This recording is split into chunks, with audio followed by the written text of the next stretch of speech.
y Estados Unidos. Refirió además se realizan gestiones en ese país para que los ciudadanos que no fueron vacunados con Pfizer o la vacuna de Johnson Johnson no tengan restricciones al entrar. Aprovechó además para revelar que su hijo Jesús Ernesto se contagió de COVID-19 hace poco y que no tuvieron complicaciones, pues el mandatario... En evolución.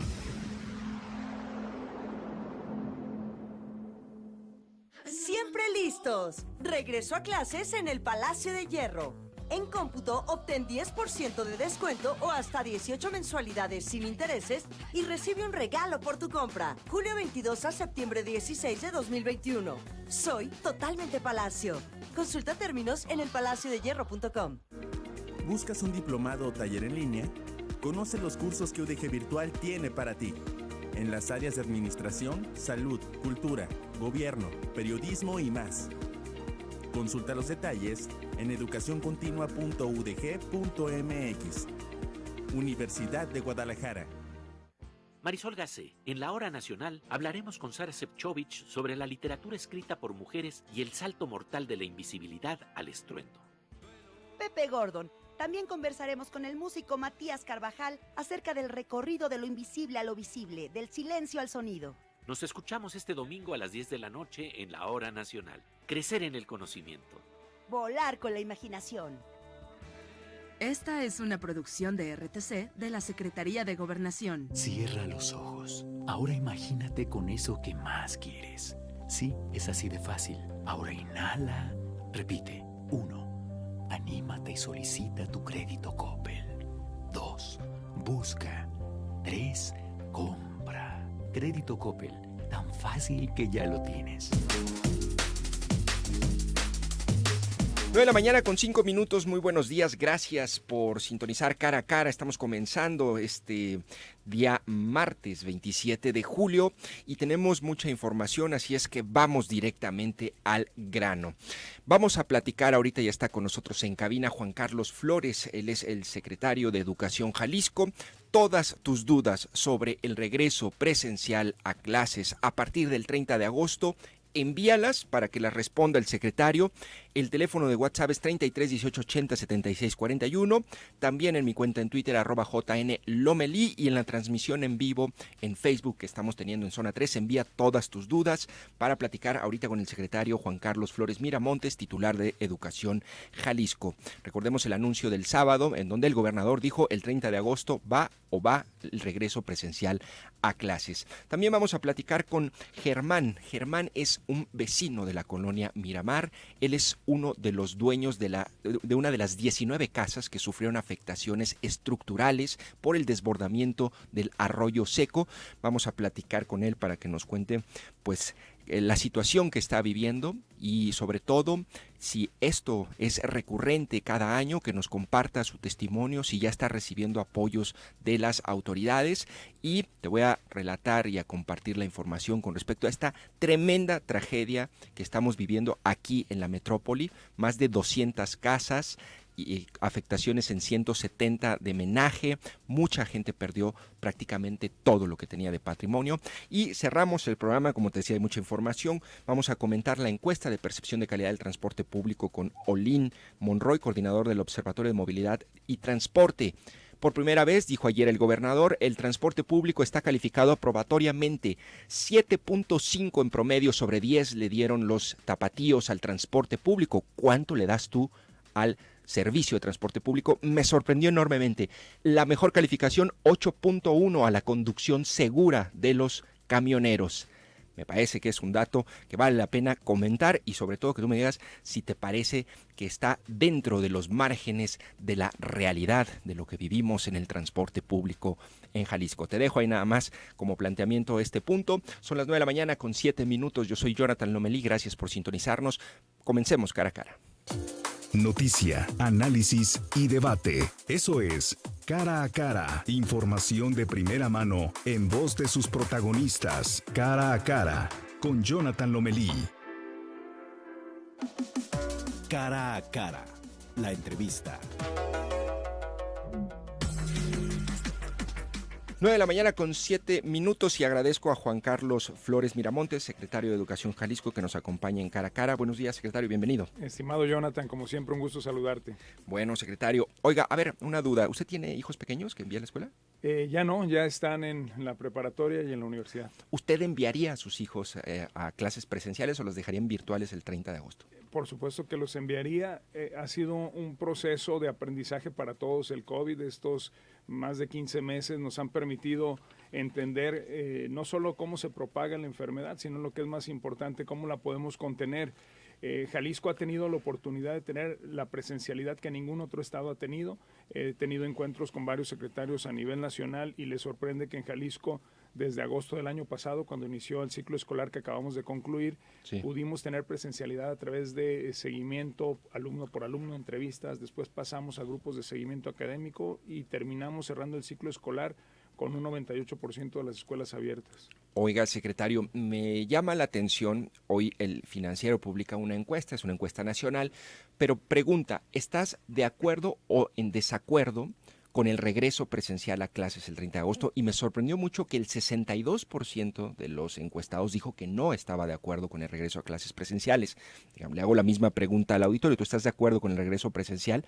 Y sobre todo, secretario, porque creo que lo hacen un mes antes el anuncio. Me llamó mucho la atención que fuera en sábado y a las 8 de la mañana. Digo, no sé cuál fue el criterio, ahorita me dice, pero falta un mes todavía y estamos justo en el punto de aceleración de la pandemia. ¿No fue una decisión apresurada? ¿No había que esperarse? ¿O por qué esa necesidad de reafirmarlo un mes antes, secretario? Bueno, nosotros tenemos desde que nos fuimos a las clases en el hogar, desde el 17 de marzo del año pasado, haciendo el plan de regreso.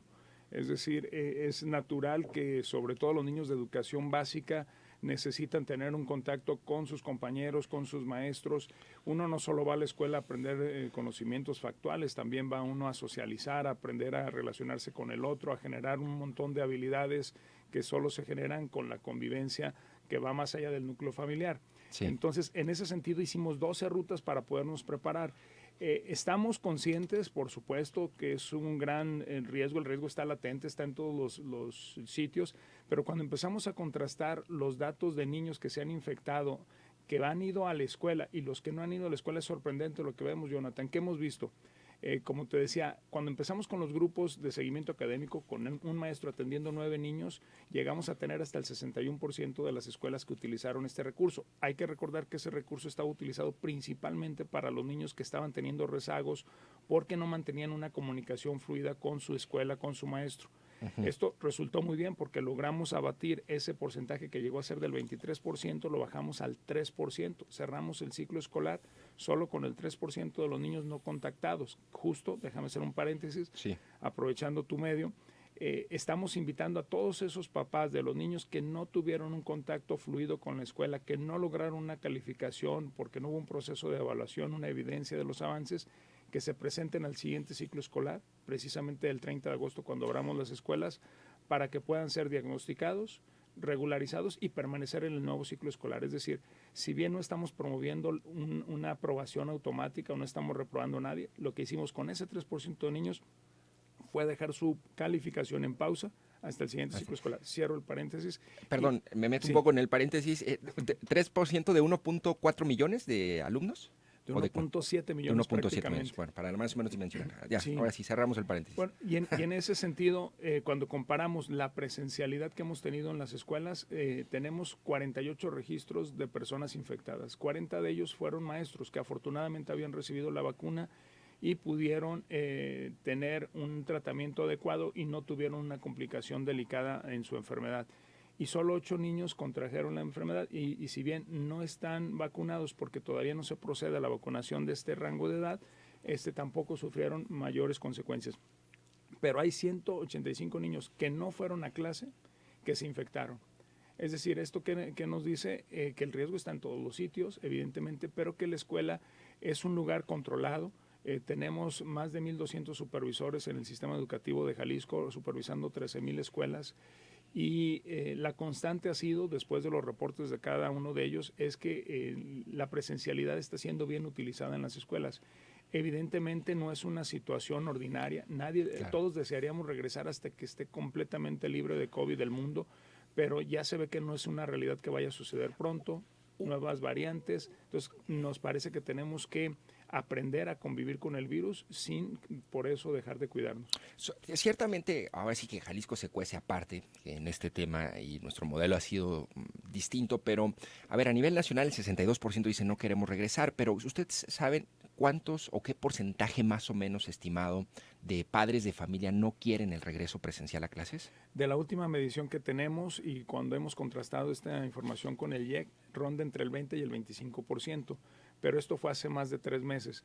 Estamos convencidos que la seguridad la generamos todos y se genera confianza en función a una buena aplicación de los protocolos. Claro. Hay que decir que las escuelas que han abierto, que insisto no han sido pocas, 51% abrieron con grupos con asesorías presenciales y lo decía el 61% con grupos de seguimiento, hicieron buen uso de él. Tenemos el servicio de guarderías que no ha parado en el estado y no tenemos un reporte de una cadena de contagios en una guardería. Tenemos en el caso de la educación media superior y superior presencialidad 30% en laboratorios y talleres en el caso de las preparatorias, también sin reportes de mayores incidentes, y en universidades pueden llegar a tener hasta el 50% de su población en el campus. Tampoco se ha reportado alguna cadena de contagios y eso nos lleva a confirmar que si guardamos la sana distancia, lugares ventilados, podemos mantener a la población sana. ¿Ya están todos los maestros vacunados? ¿Qué porcentaje? El 93% de los maestros están vacunados, parte de sobre todo nuestras compañeras maestras embarazadas, que es un porcentaje alto, deben andar casi en el 2.5%, se irán vacunando conforme termine su proceso de gestación, o algunos ya médicos empiezan a recomendar la vacuna para mujeres embarazadas. Tenemos también una parte de nuestros compañeros que son mayores a 60 años y ya se habían vacunado, pero podríamos decir que todo el profesor que se quiso vacunar ya se vacunó. ¿Qué porcentaje de rechazo a la vacuna hubo entre profesores, sabe? Muy bajo, lo estimamos también entre un 3% aproximadamente. ¿3% de un universo de cuánto? 100,000 maestros. De 100,000, claro. Mira, aquí dice una radioescucha, Gema, dice, Jonathan, yo agradezco que hayan hecho el anuncio con 30 días de anticipación, tenemos oportunidad de comprar útiles escolares. Bueno, son cosas que uno no ve como siempre como periodista, ¿no? Es un buen punto. Muy buen punto. De hecho, nosotros para poder abrir clases el 30 de agosto comenzamos a partir de la siguiente semana, el primer día de agosto, a trabajar en los consejos, en la preparación de los consejos técnicos escolares. Los jefes de sector y los supervisores empiezan una estrategia de capacitación que después se desdobla a las escuelas a través de los directores y maestros. Bueno, ahora voy a hacer una pregunta y le pido a los radioescuchas que pongan atención a esta pregunta porque me parece que es un punto central en donde podría haber cierta confusión. Y lo voy a hacer a partir de una duda de una radioescucha, ¿no? Que dice Jessica Delgadillo. Cuando el gobernador anuncia que va a hacer el regreso presencial, dice, bueno, es opcional la modalidad virtual. Y después él menciona, con estas palabras, aquellos que no manden a sus hijos lo harán bajo su responsabilidad, ¿no? De entrada, la pregunta de Jessica Delgadillo, radioescucha, dice, según informó el gobernador, ya no estarán en línea. Si deciden no ir a clases, los papás son los responsables del aprendizaje. ¿El maestro solo evaluará al alumno y ya no habrá trabajo en línea? Es muy importante decirlo. A ver, esto hay que aclararlo. Sí, efectivamente, cambian las condiciones que tuvimos en el cierre del ciclo escolar con las que vamos a tener el próximo año. Y esto es por una razón muy sencilla. La prioridad le hemos pedido al maestro que se lo destine a los alumnos en la presencialidad. ¿Por qué? Porque evidentemente implicaría, de hecho ya está implicando un doble o triple trabajo para nuestros compañeros haber trabajado a distancia. Y la razón es muy sencilla, no todos los niños tienen los mismos canales de comunicación con el maestro. Lo clásico y lo que está sucediendo en nuestro sistema educativo es que una parte de los alumnos de un grupo son atendidos en plataformas de una manera dinámica, otra parte es atendida por vías electrónicas, pero no necesariamente conexión a internet y conexión en vivo, es decir, a veces se utiliza la mensajería instantánea, hasta las redes sociales para este fin. Y un grupo también significativo requiere de un contacto directo. Es que ese era trabajo triple. Exactamente.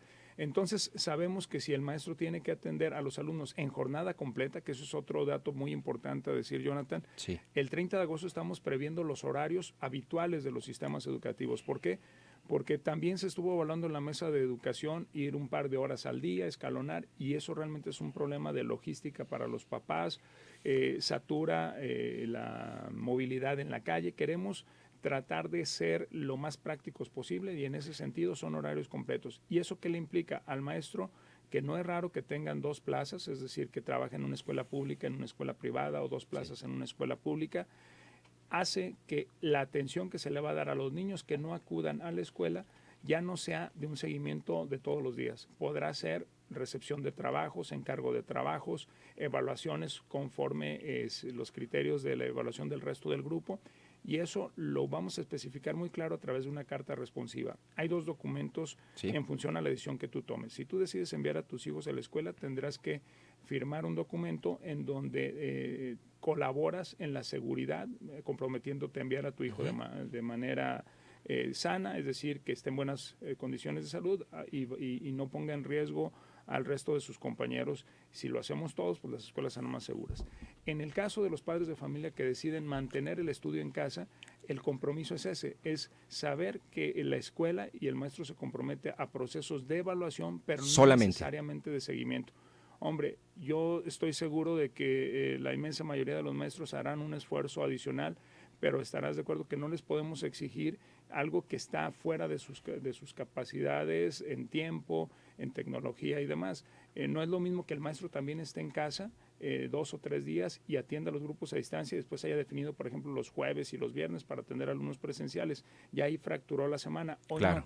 Hoy estamos proponiendo una semana completa, porque es muy importante la semana completa, sobre todo en secundaria y en preparatoria, porque los horarios se hacen semanalmente. No puedes decidir nomás ir martes y jueves, sino que tienes que hacer que fluya un grupo, atender ese grupo de manera presencial, darles encargos para que regresen a su casa y trabajar con la mitad del grupo. Y ojo, esto solo lo haríamos con los grupos numerosos.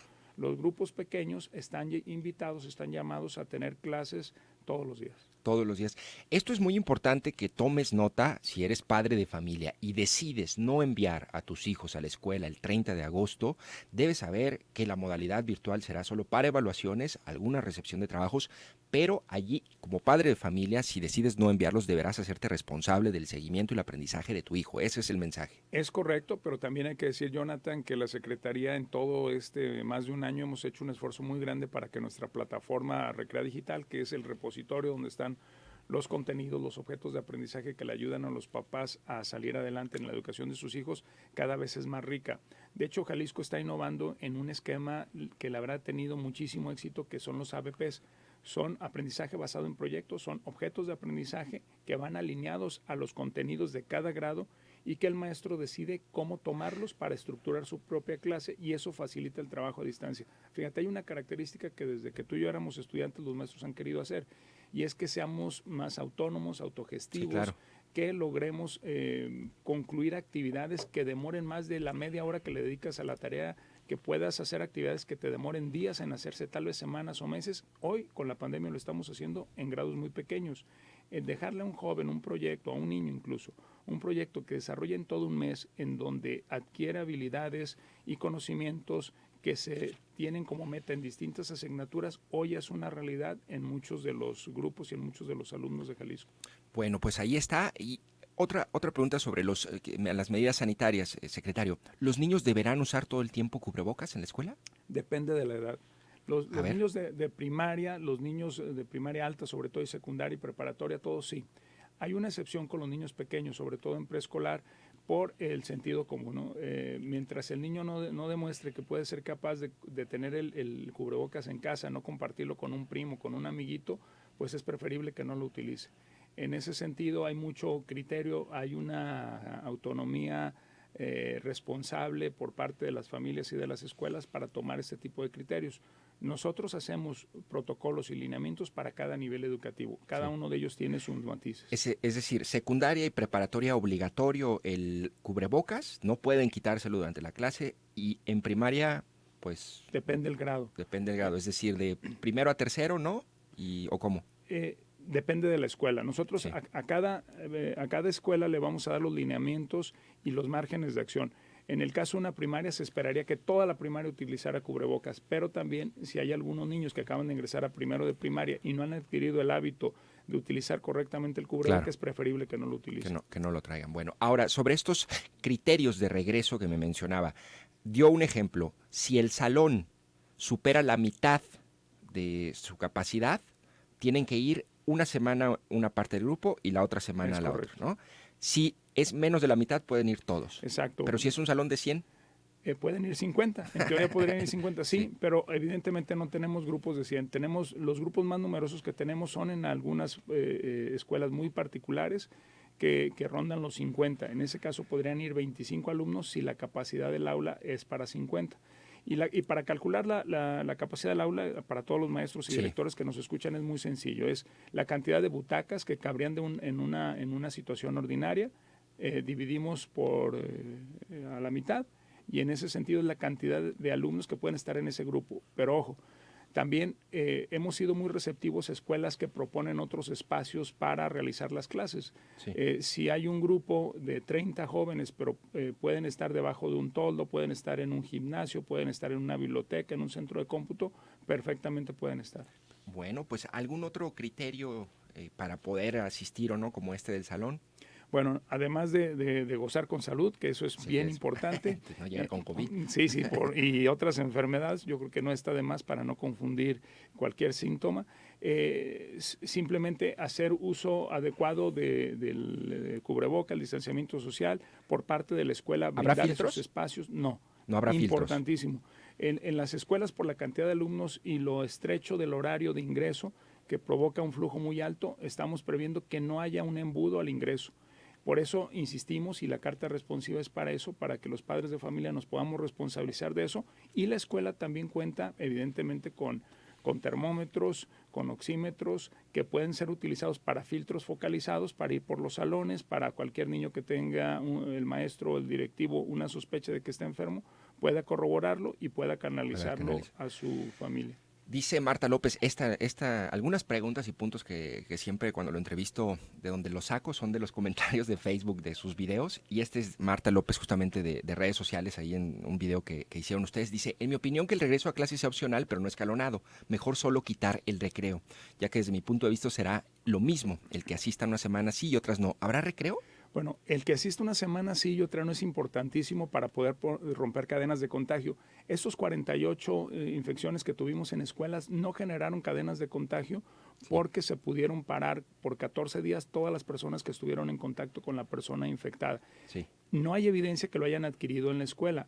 Es decir, es alguien que llega infectado, se detecta ya sea por Radar Jalisco, por nuestro sistema, y se detiene. Los recreos, ¿por qué son importantes? Porque la jornada es completa, los niños necesitan ingerir alimentos, pero lo que se van a escalonar no son los ingresos, sino los recreos para que haya pocos niños ingiriendo alimentos y disminuir el riesgo de contagio.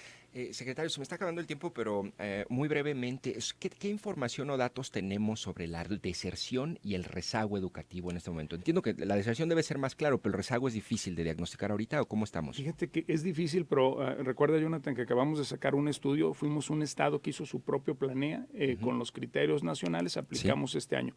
¿Qué encontramos? Sorprendentemente en primaria, secundaria y preparatoria, en promedio, no hubo mayor impacto después de la pandemia. Pero cuando haces un zoom in, cuando analizas a fondo, lo que sucedió fue una polarización. Sí. Niños que tuvieron todos los recursos, el acompañamiento de sus papás, conexión a internet, clases dinámicas, asesoría por parte de su maestro, incluso tuvieron un desempeño superior al ordinario. Pero tenemos una gran deficiencia, retroceso en el caso de justo de niños que están en el otro espectro, es decir, que no tuvieron comunicación electrónica dinámica o que no contaron con acompañamiento de sus padres o profesores. Bueno, gracias, secretario, vamos a leer algunos comentarios del auditorio. Dice, son muchos y luego aquí tengo que filtrarlos y tengo poco tiempo, pero bueno, deberían ser, dice aquí un radioescucha, deberían ser flexibles a la hora de los uniformes de nuevo ingreso, no ser exigentes de oportunidad de ir comprando poco a poco durante el ciclo, ya que sí afectó mucho la pandemia y son muchos los gastos de nuevo ingreso. En mi caso, mi hijo entra a secundaria y le están poniendo libros, uniforme y más. Es pública y me piden inscripción también. Okay. Bueno, recuerden que en las escuelas públicas no estamos obligados a dar una cuota, es completamente opcional, son aportaciones opcionales.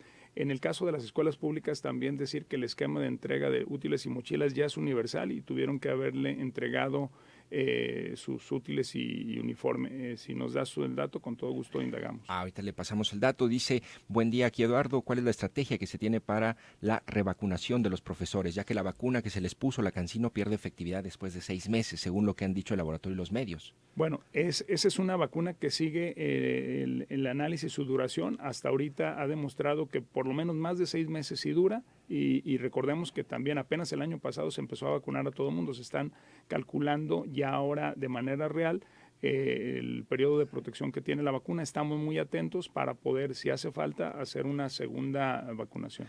Dice, mira qué buena pregunta, esta es casi una pregunta ética, filosófica. Dice, hola, buenos días, Edgar Villarreal, soy de preparatoria y mis padres no quieren que vaya a presencial. ¿Puedo decidir yo o la decisión es completamente de ellos? Qué interesante. Es menor de edad, ¿verdad? Sí, ahí está contestado. Es un preparatoriano que lo está escuchando. Me da mucho gusto que escuche un joven cara a cara. No, claro, felicidades a los adolescentes que escuchan tu programa, pero claro que esto tiene que partir de un diálogo. A esta edad el diálogo se debe de imponer, y lo digo más como pedagogo que como secretario, pero a final de cuentas los papás tendrían la última palabra. En este caso en particular, dile que sea paciente, ya en unos años más él será plenamente autónomo, ¿no? Acreedor de libertad de decisión. Bueno, igual habla al final, Edgar, y ahorita yo te doy unos tips ahí para negociar, de negociación con padres. Bueno, pues ahí está. Dice también Vanessa, buen día, bien que sea responsabilidad de cada familia. Bravo por ser presencial. Muchos niños por estrés, por no acudir al salón de clases, les afecta mucho. Estamos de acuerdo con eso, ¿no? Sí. Ernesto Calderón dice, preguntas para el secretario de Educación. Dado el aumento de contagios en el estado, ¿el regreso presencial a clases es una necesidad o una necedad? ¿Ustedes se harán responsables de lo que pueda ocurrir en perjuicio del alumnado de Magisterio de Jalisco? O sea, ya es de sálvese quien pueda. ¿Estarán obligando a los alumnos a ir presencialmente sí o sí?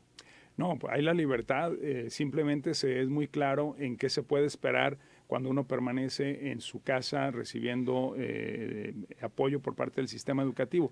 Creo que no, creo que hemos probado que nunca nos hemos precipitado, siempre vamos un paso a la vez. 2 veces anteriores hemos intentado regresar de manera presencial.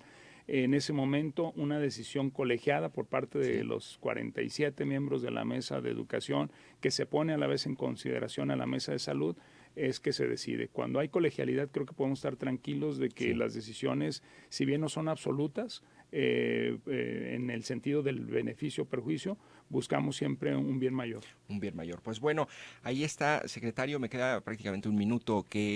¿Algo que desea añadir sobre esto que conversamos o que sea importante? Pues animar a los padres de familia, a toda la comunidad educativa en hacer un esfuerzo.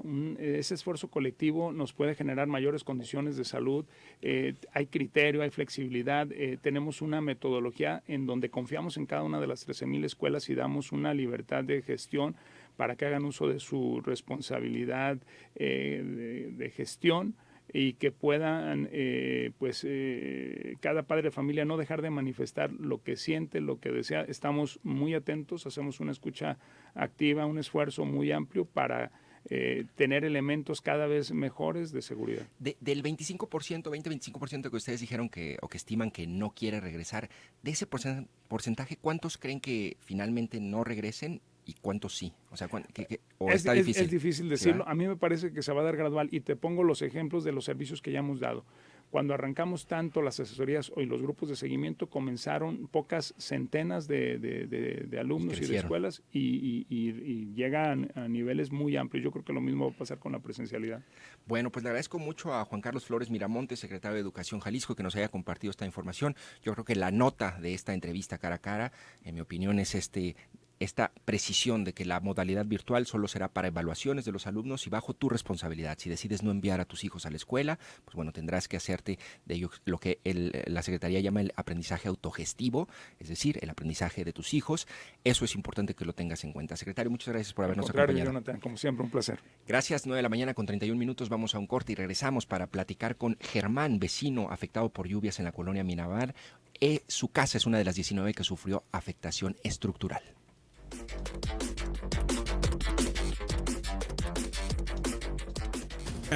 En el 91.5, Zona 3. Cara a cara, la entrevista.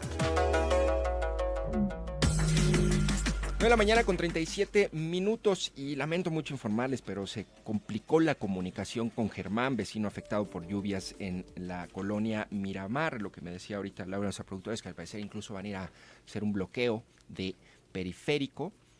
López Mateos, perdón, y porque me imagino está relacionado con las demandas de apoyo. A ver si más tarde o mañana podemos platicar con él. A mí me interesa mucho en Cara a Cara no solamente entrevistar a aquellos funcionarios que toman las decisiones, sino también a aquellos afectados directamente como son los ciudadanos, es decir, en este caso Germán. Lamentablemente no pudimos platicar con él, pero bueno, comento algunos, llegaron muchos comentarios del la entrevista que tuvimos ahorita con el secretario de Educación.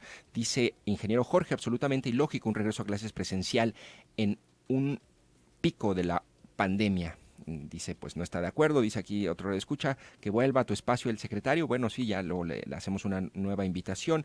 Buenos días, dice Raúl Vargas. Jonathan, un saludo a tu invitado. Yo creo que el regreso a clases presenciales es bueno, pero también tenemos como padres la responsabilidad de cuidar la salud de nuestros hijos. El hecho de que regresen a clases y la mayoría de padres esté con ese gozo de que regreses, porque como padres no han tenido el cuidado de sus hijos y no han tenido la convivencia que deben tener. Bueno, es parte de lo que comentan ustedes aquí en las redes y en el WhatsApp de Cara a Cara. Y el siguiente tema, vamos directamente. Está con nosotros ya Olin Monroy, él es coordinador del Observatorio de Movilidad del Transporte Público. Y el tema que vamos a platicar con él, aunque no hay mucho, bueno, sí tenemos más o menos tiempo, es ayer en su rueda de prensa semanal, el gobernador hace varios anuncios importantes. Me voy a concentrar en un par y les voy a dar a conocer lo que dijo el gobernador. De entrada, una muy buena noticia. A partir del 1 de agosto va a haber ya transporte público al aeropuerto. Saldrá de la línea 1 del tren ligero hacia carretera Chapala y luego hacia el aeropuerto.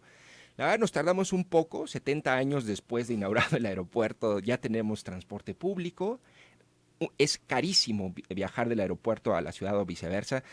Creo que la última vez yo que tomé fueron como 350 pesos, algo así, 400 pesos ya. Entonces ya vas a poder viajar en transporte público, lo cual me parece bueno también para los trabajadores, ese es un anuncio.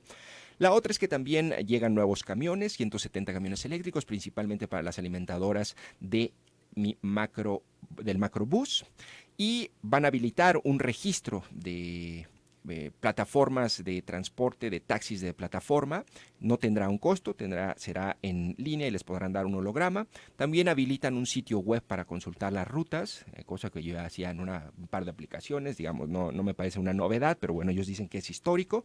Y también el punto que me interesa platicar con Olin Monroy, que es la encuesta de percepción de calidad del transporte, y le agradezco mucho para comentar este tema a Olin Monroy que esté con nosotros aquí en Cara a Cara. Buenos días, Olin. Muy buenos días, gracias por la invitación. Bien, oye, me decías que vienes en bici, ¿desde dónde?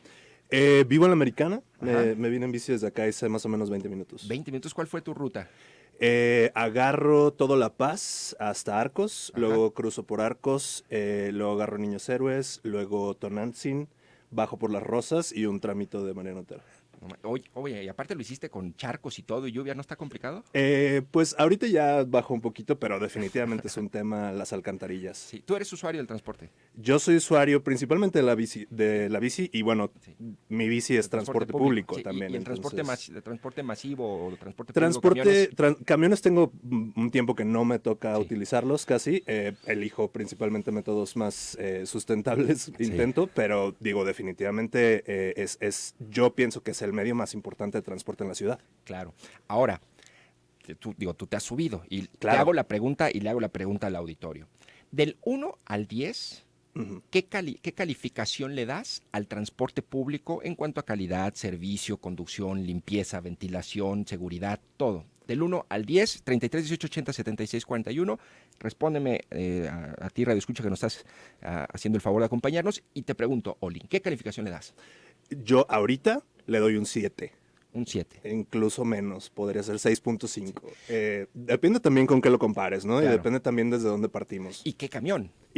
Porque sí creo que sí ha habido una mejora, ¿no? Sí. Es evidente, pero falta muchísimo, ¿no? Claro, y además estamos en los extremos, digamos, como esta sociedad desigual en la que vivimos. Exacto. O sea, puedes tener una línea 3 de súper primera clase. Claro. Y luego tienes ahí un 380, un 629, que de pronto van súper friegas, sin luces, sin ventilación, ¿no? Exacto, y ahí digo, ahí me ha parecido un acierto que se construya el transporte público en periférico, ¿no? Que digo, era una de las rutas de las que más se quejaba la gente, ¿no? Ahora habrá que ver cómo lo organizan para que sea accesible, ¿no? En general esa vialidad, pues en tema de accesibilidad y seguridad es una pesadilla. ¿Tú qué cosas dices? Creo que ha habido una mejora en el transporte público. A ver, yo también creo que ha habido una mejora, sobre todo ha habido nuevas unidades, un intento por el prepago, por impulsarlo. ¿Qué cosas positivas tú destacas y qué rezagos o pendientes importantes destacas, Olin? Yo creo que el cambio estructural más importante que se ha dado últimamente es cambiar del modelo de hombre-camión al modelo ruta-empresa. Ese era la raíz principal de las problemáticas generales. Sí. Sin embargo, se ha tardado ya muchísimos años.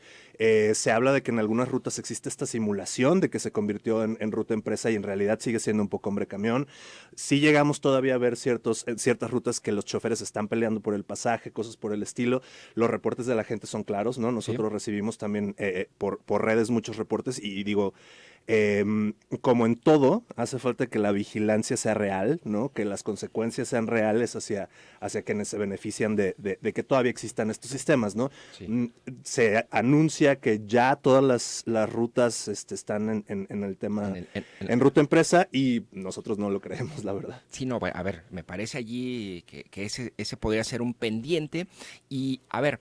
Ahorita aquí tengo la encuesta con respecto a la percepción, la calidad. La importancia de esta encuesta, el dato importante es que, en efecto, siempre la ley de movilidad obliga a la autoridad a hacer una encuesta de percepción de calidad del transporte. Así es. Y siempre había sido reprobado, es decir, sacaba menos de 6.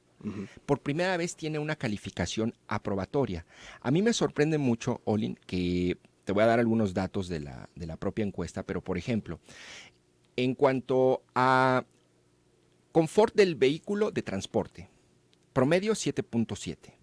En cuanto a asientos, 7.6. En cuanto a confort del vehículo de viaje, del vehículo durante el viaje, 7.5. Me parece impresionante. Te digo, uno de los datos que más me resultaron interesantes o sorprendentes es que la conducción y seguridad en el manejo del chofer, 8.1.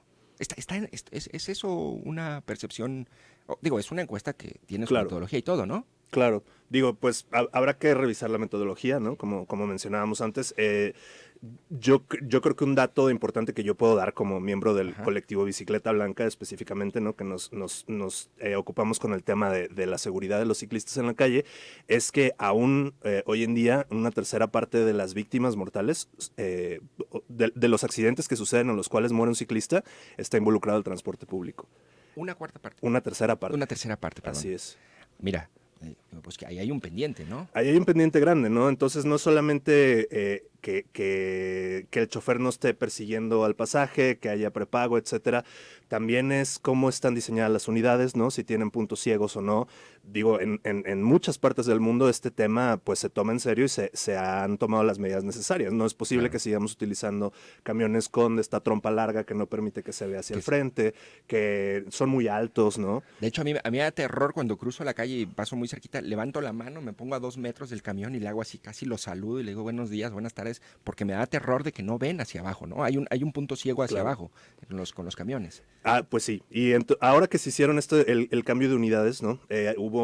Participamos, ¿no? Ahí en ese debate y fue importante notar que, bueno, la excusa para no cambiar todos los camiones hasta este modelo, al modelo más seguro de camión, que es el que no tiene trompa, que el chofer va casi a nivel de calle, que tiene ventanas a los lados, etcétera, es que pues no entra a todas partes de la ciudad, ¿no? Claro, ese es un tema real. Sin embargo, digo, también hay que ver temas de costos, etcétera, que yo digo, bueno, a lo mejor no ese, pero pues otro que aún así sea seguro, ¿no? Es difícil. Es difícil. Bueno, estamos comentando el resultado por primera vez aprobatorio del transporte público según la encuesta que presenta el gobierno del estado. 7.5 le dan en promedio a la calidad del transporte. ¿Tú qué calificación le das del 1 al 10? Esto que mencionabas, Olin, es imposible verificarlos o supervisarlos a todos. Solamente en el área metropolitana hay 325 rutas, o sea, ya son más, y 6.400 unidades. Es decir, no hay policía vial que alcance para estar vigilando a todos. 1.5 millones de pasajeros, es decir, es prácticamente una de las principales formas en las que se mueven los usuarios. Y justamente vamos a un corte, Olin, si te parece, y regresamos para platicar un poco del perfil de los usuarios del transporte público, ¿verdad?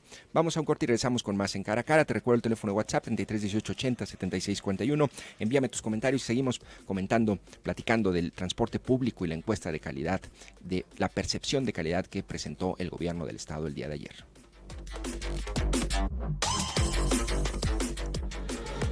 Escucha, siente. Cara a cara. Continuamos en Zona 3, 91.5.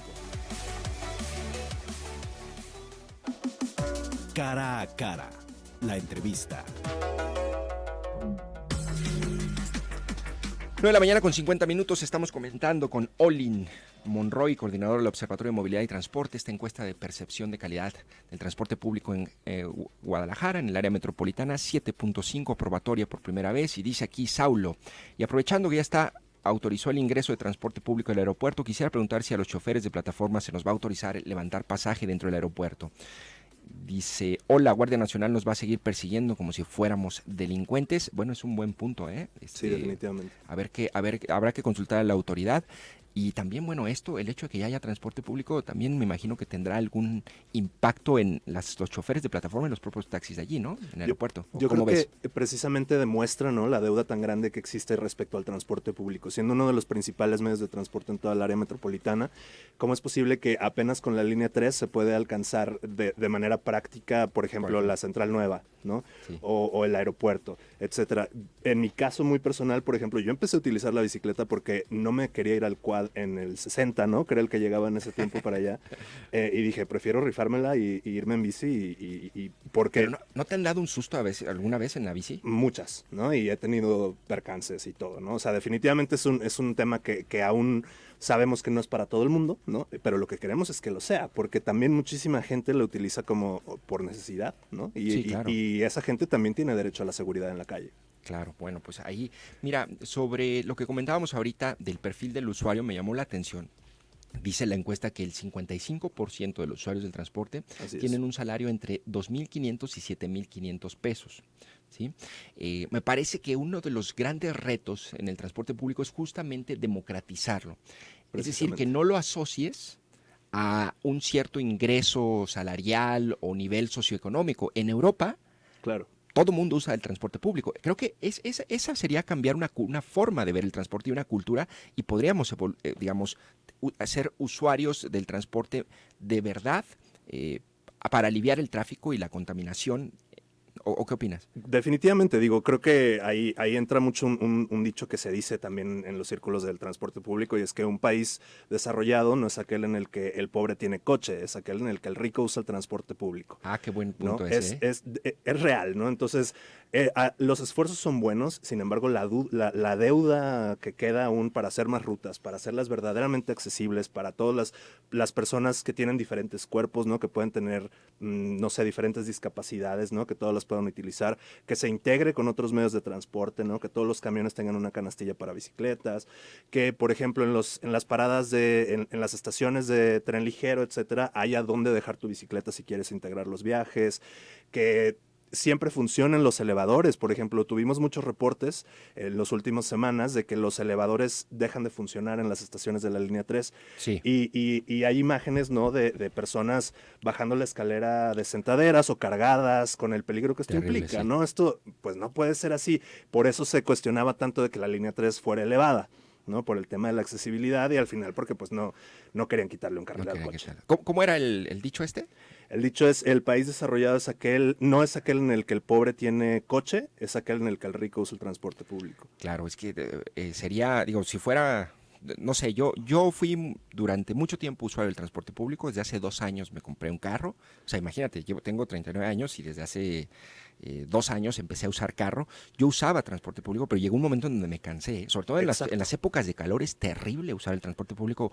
Un calorón en las horas pico. Yo tomaba ahí el 629 en Sancio y había veces en que tenía que esperar 2 camiones para poder subirme. No te dan la parada, tarde, van echando carreras, el peligro de que te acosen, te roben. Claro. Hay todavía una deuda enorme. Ahora, pensar que nos conviene a toda la sociedad que el transporte público tenga buena calidad. ¿Por qué? Porque permite que la gente...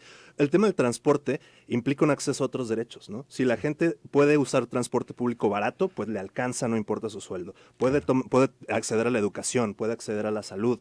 Temas muy importantes que ayudan a que la sociedad se desarrolle, ¿no? Entonces necesitamos que la gente no sienta la necesidad, no se vea empujado a comprar un automóvil, porque el transporte público es indigno, es peligroso, es incómodo, tarda 5 horas en pasar, o sea, claro, no se puede. Yo soy un ejemplo de eso, es decir, yo empecé en la bicicleta, intenté el transporte y terminé con un carro.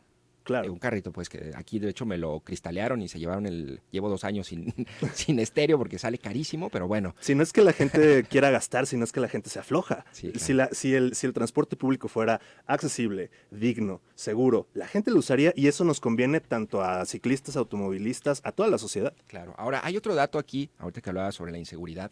Dice, el 8% se dijo víctimas de maltrato verbal o físico por parte de los choferes, pero hay otra parte sobre el acoso, ¿no? Y sobre la violencia que sufren sobre todo mujeres. Dice, 26% de las mujeres y 8% de los hombres hicieron referencia a alguno de los siguientes tipos de acoso. Fíjate, ¿cuál es el principal? Repegones, presión genital sobre el cuerpo, 32% de las mujeres dijeron que lo han sufrido. Miradas lascivas o degeneradas, así dice la encuesta, claro. 22% de las mujeres lo han sufrido. Increíble. Agarrones, así dice 13%. Son como los 3 principales y ya después vienen otros desagregados que son silbidos u otros sonidos, acercamiento intimidante, agresión verbal con alusión al cuerpo, agresión verbal sin alusión al cuerpo, exhibicionismo o masturbación, persecución y otros. Increíble. O sea, eso es un rosario de acoso, de tipos de acoso en el transporte público que también, digamos, algo se tiene que hacer allí, ¿no? Ahí son 2 cosas, ¿no? O sea, la autoridad tiene que tener programas más integrales, ¿no? Tiene que vigilar, pero también como sociedad nos hace falta, no sé, como ciudadanos, como hombres, cuestionarnos, ¿no? Hablar con las mujeres de nuestro alrededor y darnos cuenta que esta es una realidad constante. Claro. Fíjate que a mí lo que me inquieta un poco es el tono triunfalista de ya cambió el modelo de transporte, a ver si ha habido avances, ¿sí? Tú y yo lo acabamos de reconocer. Claro. Pero me parece que hay muchos pendientes con estos puntos que estamos comentando, ¿no?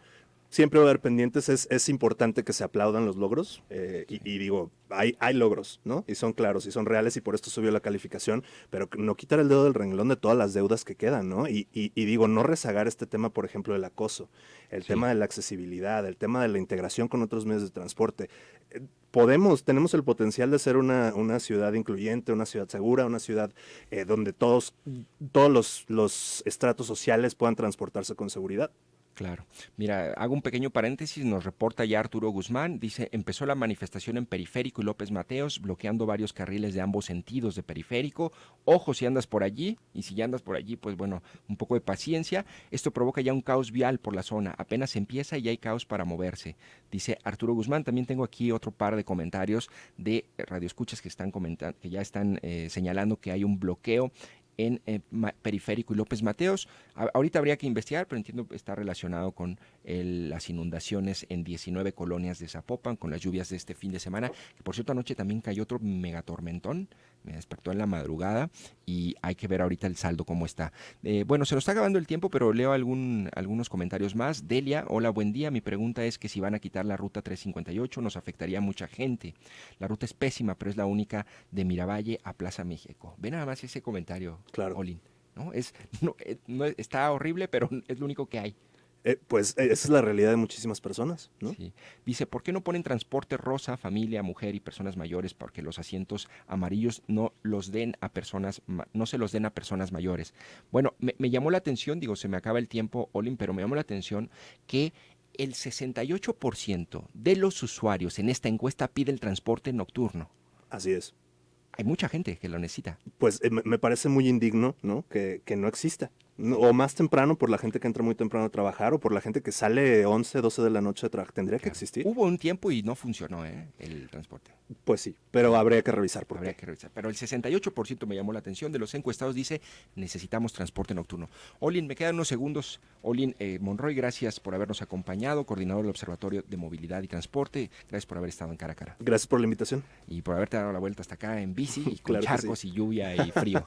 Todo bien, gracias. Gracias, Olin. 9 de la mañana con 50 9:59. Yo soy Jonathan Lomelí. Gracias por haberme sintonizado. Nos escuchamos mañana a las 9 de la mañana.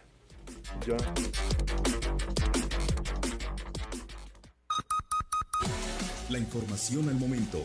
Escúchala en Canal Continental de Noticias. Bienvenidos a las 10 de la mañana.